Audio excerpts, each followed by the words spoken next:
Good morning, everyone. Welcome you all in this science class. I'm Kavita Gupta, your science teacher. So, today I'm going to start the new chapter, chapter 12, friction. Okay, now in the previous video, I have told you about the force. है ना? मैं force के बारे में आप लोगों को बता चुकी हूँ. What is the force? What are the types of the force? And what are the effects of the force? Okay, so today we learn friction. What is the friction? Friction is a type of force. Okay, जैसे मैंने आपको जब पढ़ाया था force में बताया था there are two types of force, contact and non-contact force. तो friction is which type of force? Friction is a contact force. Okay, means when two objects interact with each other through touch, है ना? Means जब वो एक दूसरे को touch करते हैं, जब इंटरेक्ट करते हैं तो एक दूसरे को टच करते हैं तो कौन सा फोर्स होता है? Contact force. Okay, so friction is a contact force. Okay, so and in this chapter we learn more about the friction. So let's start the chapter. You might have seen a driver of a car or a truck slowing down the vehicle at a traffic signal. Okay, means आपने देखा है जो truck driver होते हैं या कोई भी vehicle के जो ड्राइवर होते हैं वो क्या करते हैं, जब ट्रैफिक सिग्नल्स होते हैं तो अपने व्हीकल को स्लो कर लेते हैं, धीरे कर लेते हैं. You to slow down your bicycle whenever needed by applying brakes, है ना? और अभी भी आपको भी जब भी ज़रूरत होती है साइकिल को धीरे करने की, उसकी स्पीड को कम करने की, तो आप भी क्या अप्लाई करते हैं? फोर्स अप्लाई करते हैं ब्रेक्स के थ्रू, है ना? और उसको रोक देते हैं. Have you ever thought why a vehicle slows down when brakes are applied? ठीक है, मीन्स जब भी हम ब्रेक अप्लाई करते हैं, ब्रेक लगाते हैं तो व्हीकल स्लो क्यों हो जाते हैं? Not only vehicles, any object. ठीक है, मीन्स व्हीकल ही नहीं, कोई भी object moving over the surface of another object slows down when no external force is applied on it. Okay, means कोई भी मूविंग ऑब्जेक्ट कब किसी दूसरी ऑब्जेक्ट्स के रिलेटिव क्या करता है? मूव करता है, मोशन करता है, तो वो क्या होता है, अपने आप अगर उस पर हम एक्सटर्नल फोर्स नहीं लगाएंगे वो थोड़ी देर के बाद रुक जाता है ना? जैसे मैंने आपको लास्ट टाइम भी एग्जांपल्स बताए थे. मीन्स स्लोप पर अगर आप अपनी साइकिल चला रहे हैं ना, आप कोई फोर्स अप्लाई नहीं कर रहे हैं या ऐसे सिंपल आप साइकिल चला रहे हैं, ठीक है, आपने बहुत तेजी से पैडल दिए उस पर, है ना? और थोड़ी देर के बाद जब आप रुक जाएंगे, पैडल नहीं देंगे उस पर, तो साइकिल आपकी थोड़ी देर के बाद अपने आप ही क्या हो जाएगी? रुक जाएगी, है ना?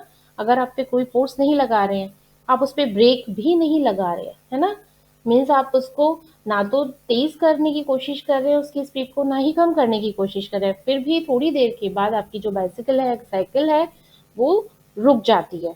ओके, तो फाइनली इट स्टॉप्स, है ना?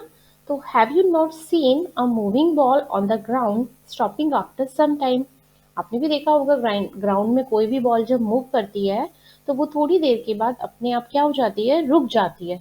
ये नहीं कि हमने किसी बॉल को किक किया तो वो कंटिन्यूअस मूव ही किए जा रही है, लगातार चल रही है.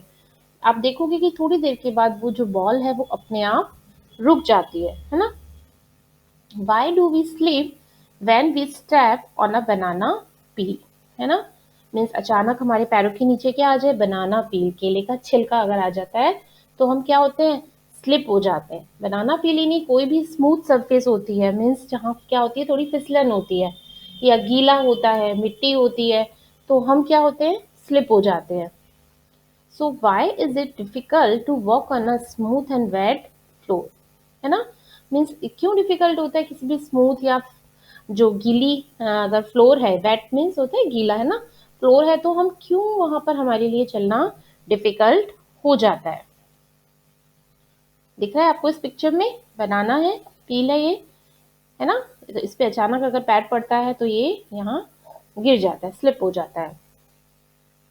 You will find the answers to such questions in this chapter. Okay, so in this chapter we will find all the answers. जितने भी क्वेश्चंस हमने अभी ऊपर देखे हैं इन सब के आंसर्स हमें इस चैप्टर में मिलेंगे. और इन सब का क्या आंसर है? एक ही है, because of the friction. Means friction की वजह से कोई भी जो चीज चल रही है, मूविंग है, वो क्या हो जाती है, अपने आप थोड़ी देर में रुक जाती है। ओके, तो क्या होता है ये फ्रिक्शन का force? So let's understand with a example. Activity 12.1, gently push a book on a table. Figure 12.2a दिख रहा है आपको इसमें, ये फिगर 12.2a है ना, ये बुक है, ठीक है, बुक है। बुक को क्या किया हमने, थोड़ा पुश किया। पुश करने के बाद ये थोड़ा सा क्या करती है, डिस्टेंस कवर करती है ना, तो ये थोड़ा सा इसने डिस्टेंस कवर किया। Okay, now repeat this activity pushing the book from the opposite direction. You sorry एक लाइन रह गई ये। To observe that it stops after moving for some distance. ठीक है, आपने देखा थोड़ी दूर डिस्टेंस कवर करने के बाद वो बुक रुक गई है। Now repeat this activity pushing the book from the opposite direction. ठीक है, नेक्स्ट जो फिगर है ये देखिए, यहाँ पर अभी ये यहाँ से इसको पुश कर रहा है, अब इसने इसको पीछे से, है ना, अपोजिट डायरेक्शन से, मीन्स यहाँ से इसको, अब इसको पुश किया, यहाँ से इसको पुश किया, तभी ये थोड़ी दूर जाकर और रुक गई। Does the book stop this time too? तो क्या इस टाइम भी बुक स्टॉप हो गई है, रुक गई है? Yes. Can you think of an explanation? Means इसका कोई आपको एक्सप्लेनेशन पता है कि ऐसा क्यों हो रहा है? Can we say that a force must be active on the book opposing its motion? ठीक है, इसमें हम कह सकते हैं कि कोई एक ऐसा फोर्स है जो अप्लाई हो रहा है, कहाँ, इसके अपोजिट डायरेक्शन में। जिस डायरेक्शन में हम फोर्स लगा रहे हैं, हम पुश कर रहे हैं, उसके अपोजिट डायरेक्शन में एक फोर्स क्या हो रहा है, अप्लाई हो रहा है, और इसके मोशन को क्या कर रहा है, वो रोक रहा है, अपोज कर रहा है, मीन्स उसको रोक रहा है। This force is called the force of friction. इसी फोर्स को हम क्या कहते हैं, फोर्स ऑफ फ्रिक्शन कहते हैं। ओके, समझ में आया ये? इसमें हमने यहाँ से इसको देखिए पुश किया, है ना, थोड़ी देर के बाद ये रुक गई, मीन्स ये जो सरफेस है किसके कांटेक्ट में है, ये बुक सरफेस के कांटेक्ट में, टेबल के कांटेक्ट में, है ना। तो टेबल यहाँ सरफेस इस पे क्या कर रही है, यहाँ से हमने इस यहाँ से आगे से इसको पुश किया, तो पीछे से वो उसको यहाँ से इस डायरेक्शन से भी इसमें एक फोर्स लग रहा है जो उसको आगे बढ़ने से रोक रहा है। ऐसा ही सेम यहाँ हो रहा है, अब हमने पीछे से अगर फोर्स लगाया तो वो इधर से आगे से एक फोर्स यहाँ अप्लाई हो रहा है जो उसको वापस आगे बढ़ने से रोक रहा है। तो ये जो फोर्स होता है ये कहलाता है फोर्स ऑफ फ्रिक्शन, है ना, या हम इसको कह सकते हैं frictional force. And friction exist only if the two surfaces are in contact with each other, है ना। मीन्स जब दोनों सरफेस एक दूसरे के कांटेक्ट में होती है तभी फ्रिक्शन वर्क करता है। So therefore friction is a contact force, है ना। तो इसलिए हम फ्रिक्शन को क्या कहते हैं, कांटेक्ट फोर्स कहते हैं। दो ऑब्जेक्ट यहाँ क्या क्या है, एक तो टेबल हो गई और एक हो गई हमारी बुक, है ना। दोनों जब क्या करती है बुक, जब इस पे मोशन कर रही है, चल रही है, तो सरफेस जो है नीचे की वो अपोजिट डायरेक्शन पर इस पर एक फोर्स लगा रही है जिसकी वजह से वो इसको आगे नहीं बढ़ने दे रही, है ना। तो इसे हम बोलते हैं friction. Okay, you saw that if you apply the force along the left, अगर हम मीन्स लेफ्ट साइड से फोर्स लगा रहे हैं तो friction acts along the right, तो फ्रिक्शन राइट साइड से फोर्स लगा रहा है ना, मीन्स अपोजिट डायरेक्शन में फोर्स लग रहा है। If you apply the force along the right, अगर हम राइट से फोर्स लगाते हैं the friction acts along the left direction, तो फ्रिक्शन कहाँ लगाएगा अपना फोर्स, लेफ्ट डायरेक्शन में। In both cases the force opposes the motion of the book, दोनों ही केस में जो फोर्स है हमारा, वो जो ये कौन सा फोर्स, फ्रिक्शन का जो फोर्स है वो उसके मोशन को क्या करता है, अपोज करता है, उसको आगे बढ़ने से रोकता है। Okay, in the above activity the force of friction acts between the surface of the book and the surface of the table। Okay, इस एक्टिविटी में जो टू सरफेसेस हैं वो कौन कौन सी है, कहाँ फोर्स लग रहा है ये फोर्स ऑफ फ्रिक्शन, एक तो बुक की सरफेस और दूसरी टेबल की सरफेस, उन दोनों के बीच में कौन सा फोर्स वर्क कर रहा है? फ्रिक्शन का फोर्स। एक फोर्स तो हम बाहर से एक्सटर्नल फोर्स लगा रहे हैं, है ना, हम उसको पुश कर रहे हैं, बट एक फोर्स उसके इन दोनों की सरफेस के बीच में भी लग रहा है, जिसे हम बोलते हैं फ्रिक्शन का। ओके, और जो फ्रिक्शन का फोर्स होता है वो हमेशा अपोजिट डायरेक्शन में लगता है। ठीक है, जिस डायरेक्शन में हम मोशन कर रहे हैं, जिस डायरेक्शन में कोई भी व्हीकल चल रहा है, उसके अपोजिट डायरेक्शन में वो फोर्स लगाता है। Okay, now the next is factors affecting friction. ठीक है, कि ऐसे क्या क्या फैक्टर्स हैं जो फ्रिक्शन को अफेक्ट करते हैं। ओके, सो एक देखिए इसमें एक्टिविटी है 12.2, tie a string around a brick. ठीक है, आपको ये फिगर दिख रहा है इसमें 12.3, इसमें क्या है, एक ब्रिक है और उससे नीचे इन्होंने क्या लटका दिया, उससे एक स्ट्रिंग बैलेंस, है ना, स्प्रिंग बैलेंस है, ये दिख रहा है आपको, ये ब्रिक है ना, और ये यहाँ से टाई करके एक ये स्प्रिंग बैलेंस है। ठीक है, इसको इन्होंने इससे बांध दिया।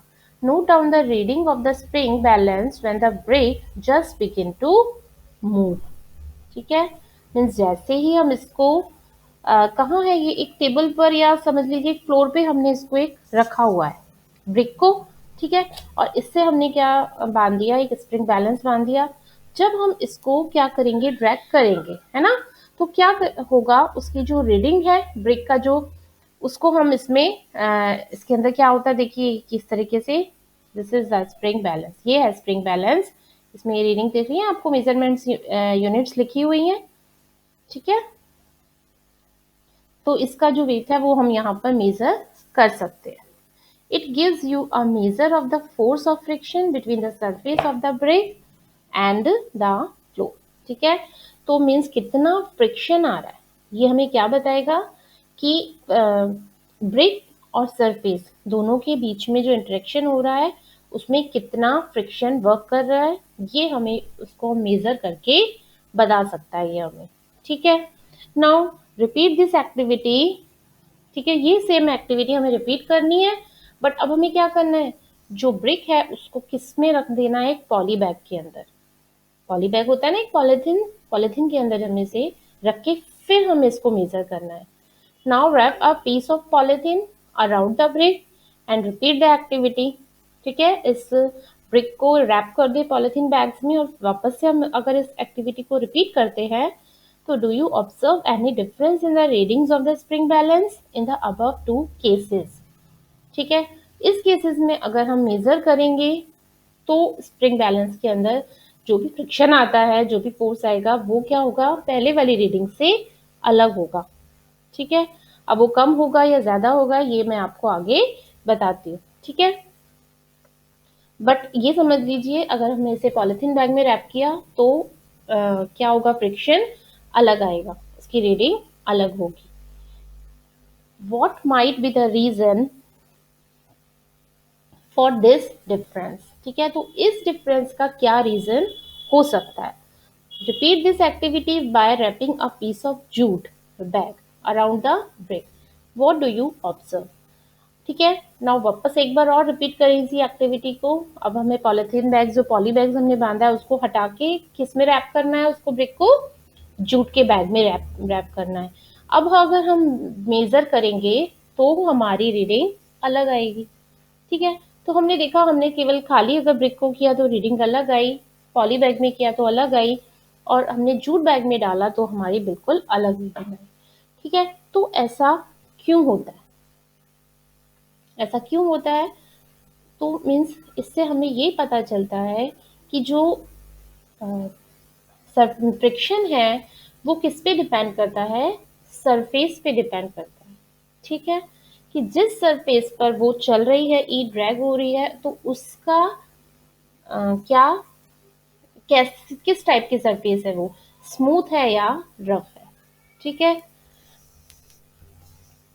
प्रीवियस क्लास में आप लोग शायद पढ़ चुके होंगे ये, कि जब किसी भी ऑब्जेक्ट को हम स्मूथ सरफेस पे चलाते हैं तो उसका फ्रिक्शन क्या होता है, कम होता है, और जो रफ सरफेस होती है उसमें फ्रिक्शन ज़्यादा होता है।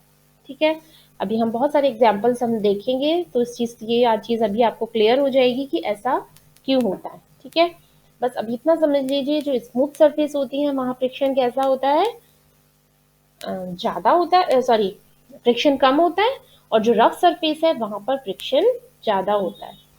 ठीक है, इसीलिए आपने देखा होगा जब हम स्मूथ सरफेस पर चलते हैं तो क्या होता है, वहाँ फ्रिक्शन क्या ऐसा है, कम है, तो हम जल्दी क्या हो जाते हैं, स्लिप हो जाते हैं। या वेट सरफेस है, वेट सरफेस पे भी पानी अगर हमने डाल दिया या वहाँ पर ऑयल डला हुआ है, ठीक है, तो उस पर अगर हम चलते हैं तो हम इजीली वॉक नहीं कर पाते और क्या होते हैं, गिर जाते हैं। किस वजह से, क्योंकि वहाँ पर फ्रिक्शन कम होता है। ठीक है, तो फ्रिक्शन क्या करता है, चीज़ों को बैलेंस करने में हेल्प करता है ना, कि वो अपनी जगह पर ही रहे, उसकी स्पीड को बैलेंस करता है। तो इन सब चीज़ों के लिए फ्रिक्शन ज़रूरी है। अगर जितनी ज़्यादा स्मूथ सरफेस होगी उतना ही फ्रिक्शन कम होता जाएगा और हमारा जो बैलेंस है वो गड़बड़ा जाएगा, है ना, मीन्स वो खराब हो जाएगा हमारा बैलेंस और हम गिर भी सकते हैं, या जो भी हम वर्क कर रहे हैं वो हमारा इजीली नहीं हो पाएगा। ठीक है, बट जो रफ सरफेस होती है वहां आपने देखा होगा जितनी ज्यादा रफ होगी उतना ही इजीली हम वहां पर चल सकते हैं, है ना। तो ये है कि जो फैक्टर्स है जो फ्रिक्शन को अफेक्ट करते हैं वो क्या क्या है, सरफेस, है ना, टाइप ऑफ सरफेस, सरफेस के टाइप पर वो चीज डिपेंड करती है कि वो स्मूथ है या रफ है। ओके, नेक्स्ट है स्प्रिंग बैलेंस। स्प्रिंग बैलेंस जो भी आया था, देखिए क्या होता है, spring balance is a device used for measuring the force acting on an object। ठीक है, मीन्स किस लिए यूज की जाती है, वो फोर्स के लिए यूज की जाती है कि जो ऑब्जेक्ट पर लग रहा है। It consist of a coiled spring which gets stretched when a force is applied to it. जब भी कोई फोर्स उस पर अप्लाई होता है तो जो स्प्रिंग का जो स्प्रिंग है वो कैसी हो जाती है, स्ट्रेच हो जाती है ना। दिख रहा है आपको ये बीच में यहाँ ये स्प्रिंग लगी हुई है ना। ठीक है, तो जैसे ही हम इसको क्या करते हैं, इस पे कोई वेट, यहाँ यहाँ पर ये वेट लगा दिया जाता है इसके, और जैसे ही हम इसको उठाते हैं तो ये स्प्रिंग स्ट्रेच हो जाती है और इजीली हम उसे पिक कर पाते हैं। Okay, so stretching of the spring is measured by a pointer moving on a graduated scale. दिखा है आपको यहाँ बीच में एक स्केल बना हुआ है, इस पे फिगर्स लिखे हुए हैं, नंबर्स लिखे हुए हैं।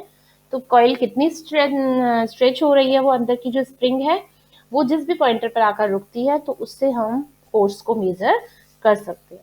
The reading on the scale gives the magnitude of the force. ठीक है, मैग्नीट्यूड मतलब फोर्स का मैग्नीट्यूड बताता है कि कितना फोर्स हमने अप्लाई किया है। ओके, देखिए अब ये चीज तो समझ में आ गई आपको, है ना, कि अलग अलग जो सरफेसेस होती है वहां पर फ्रिक्शन का जो फोर्स है वो भी अलग अलग होता है। ठीक है, अब मैंने जैसे आपको बताया कि ये किस पे डिपेंड करता है, सरफेस पे डिपेंड करता है। ठीक है, इसी चीज को एक्सप्लेन करने के लिए एक और एक्टिविटी इसमें बताई हुई है, एक्टिविटी 12.3, कि फ्रिक्शन जो है वो किस तरीके से सरफेस पे डिपेंड करता है। ठीक है, देखिए इसमें क्या है, make an inclined plane on a smooth floor. ठीक है, कोई भी जो स्मूथ फ्लोर होती है उस पे हमें क्या बनाना है, एक इंक्लाइंड प्लेन बनाना है। अभी नेक्स्ट फिगर दिखाया हुआ है उसमें मैं आपको एक्सप्लेन कर दूंगी। You may use a wooden board supported by bricks और बुक्स। इंक्लाइंड प्लेन बनाने के लिए आप ब्रिक्स का यूज कर सकते हैं, ठीक है, और एक वुडन बोर्ड का। Put a mark with a pen at any point A on the inclined plane. Now let a pencil cell move down from this point. How far does it move on the table before coming to rest? Note down the distance. Now spread a piece of cloth over the table. Make sure that there are no wrinkles in the cloth. Try the activity again. ठीक है, देखिए क्या है इसमें, ये आपको नजर आ रहे हैं ए एंड बी। ठीक है, दिख रहा है आपको यहाँ पर, ये ऊपर है ए, है ना। देखिए ये बता देती हूँ मैं आपको पहले, ये इन्होंने क्या बनाया, इंक्लाइन प्लेन बनाया। ठीक है, ब्रिक्स है या आप बुक्स भी ले सकते हैं, कुछ भी है, एक हाइट बनाने के लिए, और एक ये वुडन ब्लॉक है ना। तो क्या बना दिया इन्होंने, एक इंक्लाइन प्लेन बना दिया। ठीक है, तो अब इन्होंने क्या किया, इस पर आपको दिख रहा है मार्क ए, मार्क ए यहाँ पर, है ना, ये है, बना दिया यहाँ पर। यहाँ से इन्होंने क्या किया, एक सेल, सेल होता है ना जो सिंपल दिख रहा है आपको इस पिक्चर में, सेल भी आपको दिख रहा होगा, ये सेल है, इसको इन्होंने यहाँ से रोल किया, ठीक है, इस प्लेन पे से इन्होंने यहाँ से इसको नीचे जैसे ही करा तो ये मूव होता हुआ यहाँ से, ठीक है, कहाँ जाएगा, ऐसे नीचे आकर, और ये यहाँ आकर रुक गया, मीन्स इसने इतना डिस्टेंस कवर किया, ठीक है। अब ये क्या था, इसमें तो सिंपल क्या था, प्लेन सरफेस, है ना। अब हमने क्या किया, इसी एक्टिविटी को रिपीट किया, बट हमने टेबल के ऊपर क्या लगा दिया, यहाँ एक दिख रहा है आपको येलो कलर का, ऑरेंज कलर का एक क्लॉथ इन्होंने टेबल पर बिछा दिया। अब जब वापस से सेल को इन्होंने मूव करवाया, वहां से रोल किया, तो दिखा है आपको उसने कितनी डिस्टेंस कवर की है, लग रहा है ना। तो सेल के डिस्टेंस में क्या डिफरेंस आ रहा है, तो ये डिस्टेंस मतलब सॉरी डिफरेंस क्यों आ रहा है, पहले जब हमने सिंपल टेबल पर किया तो वो बहुत ज्यादा डिस्टेंस उसने कवर किया, बट नेक्स्ट एक्टिविटी में आप देख रहे हैं कि इसने थोड़ा सा ही डिस्टेंस कवर किया है ना। तो ये ऐसा क्यों होता है, तो इसके लिए हम क्या हो सकता है, इसके लिए क्या चीज है जो इसको कंट्रोल कर रही है, वो है सरफेस, है ना। मीन्स ऊपर क्या था, टेबल था, प्लेन सरफेस था, इसलिए फ्रिक्शन कैसा था, कम था, तो वो सेल को ज्यादा देर नहीं रोक पाया और उसने ज्यादा डिस्टेंस कवर कर दिया।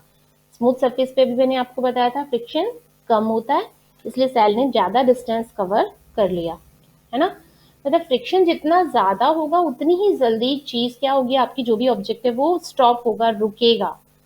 अपोजिट डायरेक्शन से मीन्स जितना ज्यादा फोर्स लगाओगे उतनी जल्दी आप चीज को रोक पाओगे ना, ठीक है। तो यही चीज क्या होती है, फ्रिक्शन में होती है, फ्रिक्शन जितना ज्यादा वर्क करेगा उतनी जल्दी वो चीज स्लो हो जाएगी या रुक जाएगी, और फ्रिक्शन जितना कम होगा उतना ही टाइम लगेगा उस ऑब्जेक्ट को स्टॉप होने के लिए, है ना, यही चीज है। मीन्स ऊपर स्मूथ सरफेस थी, फ्रिक्शन कैसा था, कम था, इसीलिए वो सेल आपका बहुत ज्यादा आगे चला गया, क्योंकि फ्रिक्शन ने धीरे धीरे काम किया, तो वो बहुत टाइम लग गया उसको सेल को रोकने में। बट नीचे हमने क्या लगा दिया, एक क्लोथ लगा दिया, तो क्लोथ हल्का सा कैसा होता है, रफ होता है ना, तो इसीलिए जो फ्रिक्शन था वो कैसा हो गया, क्लोथ लगाते ही फ्रिक्शन ज्यादा हो गया और उसने सेल को पहले ही रोक लिया, वो ज्यादा डिस्टेंस कवर नहीं कर पाया। समझ में आया ये चीज, ठीक है। तो इससे हम कह सकते हैं, repeat this activity bye spreading a thin layer of sand over the table. अगर हम इसमें सैंड डाल दें, सैंड होती है ना मिट्टी, तो आपको क्या लगता है जो सेल है वो ज्यादा डिस्टेंस करेगा कि कम करेगा, सैंड कैसी होती है, रफ होती है ना। तो जो सेल क्लोथ में आपको दिख रहा है ना जितना डिस्टेंस कवर किया है, उससे भी कम डिस्टेंस कवर करेगा अगर हम यहाँ नीचे क्या लगा दें, सैंड लगा दें, है ना। सैंड लगा देंगे तो फ्रिक्शन और ज्यादा हो जाएगा, मतलब जितनी ज्यादा रफ उतना ही ज्यादा फ्रिक्शन, और उतनी ही जल्दी वो चीज आपकी स्टॉप हो जाएगी। ओके, तो maintain the same slope through out the activity, but वो जो स्लोप है वो आपको मेंटेन रखना है, ये नहीं है कि आपने स्लोप बढ़ा दिया या स्लोप कम कर दिया, स्लोप आपको उतना ही रखना है, मीन्स उसी हाइट से उसको सेल को आपको रोल डाउन करना है, और फिर आपको मेजर करना है कि वो कितना डिस्टेंस पर जाकर रुकती है, ठीक है। बहुत ही सिंपल एक्टिविटी है, आप इजीली उसको अपने घर में करके देख सकते हैं, है ना। किसी भी चीज को देखिए रीडिंग करने से इतना अच्छे से समझ में नहीं आती जब तक हम उसका प्रैक्टिकल नहीं कर सकते, है ना। अभी स्कूल नहीं चल रहे हैं, बट मैं अगर आपको होते तो मैं क्लास में आपको ये सब चीजें प्रैक्टिकली करके दिखाती, बट ऐसा कोई बहुत डिफिकल्ट नहीं है, आप इजीली उसको अपने घर पर भी कर सकते हो। स्लोप तो आप बना सकते हो ना, ये स्लोप भी बना सकते हो, और नीचे अलग अलग ऑब्जेक्ट्स रखकर नीचे देखिए कि फ्रिक्शन कब कम लग रहा है, कब ज्यादा लग रहा है, कब चीज कितना डिस्टेंस कवर कर रही है, तो आपको इजीली ये चीज समझ आ जाएगी कि फ्रिक्शन स्मूथ सरफेस पर बहुत कम होता है और रफ सरफेस पे बहुत ज्यादा होता है। Okay, so in this case is the different distance cover the minimum, means किस केस में सबसे कम डिस्टेंस कवर होगा, यस सैंड के केस में, जब हमने सैंड लगाई तो सबसे कम डिस्टेंस कवर होगा। Why is the distance covered by the pencil cell different every time? ठीक है, मीन्स ऐसा क्यों हुआ कि पेंसिल सेल जो थी उसने अलग अलग डिस्टेंस कवर किए, हर बार उसने अलग अलग डिस्टेंस कवर किया। Try to reason why, this was the result, ठीक है। तो रीजन सोचने की कोशिश कीजिए कि ऐसा क्यों होता है और उसे डिस्कस कीजिए. Okay, does the distance covered depend on the nature of the surface on which the cells move? Yes, है ना. जो डिस्टेंस है वो किस पे डिपेंड कर रही है? हमारी सरफेस की नेचर पर. जितनी ज्यादा स्मूथ सरफेस उतना कम फ्रिक्शन, और जितनी ज्यादा रफ सरफेस उतना ही फ्रिक्शन ज्यादा. Could the smoothness of the surface of the cell also affect the distance traveled by it? Yes, है ना. मीन्स जितना ज्यादा स्मूथनेस होगी सरफेस की या रफनेस होगी, वो डिस्टेंस को क्या करती है? अफेक्ट करती है. जितना डिस्टेंस ट्रेवल करना है उसको क्या करती है? अफेक्ट करती है सरफेस की टाइप, कि वो स्मूथ है या रफ है. ओके, चलिए बस हम आज इतना ही करेंगे. इस एक्टिविटी को अच्छे से करके देखिए. नेक्स्ट भी फैक्टर्स और भी होते हैं, वो चीज मैं आपको नेक्स्ट वीडियो में एक्सप्लेन करूंगी. Okay, so read the chapter and try to understand and do this activity, है ना. इन एक्टिविटीज को अच्छे से कर देखना. Okay, so we will meet again with the same topic. Okay, so till then, goodbye and take care.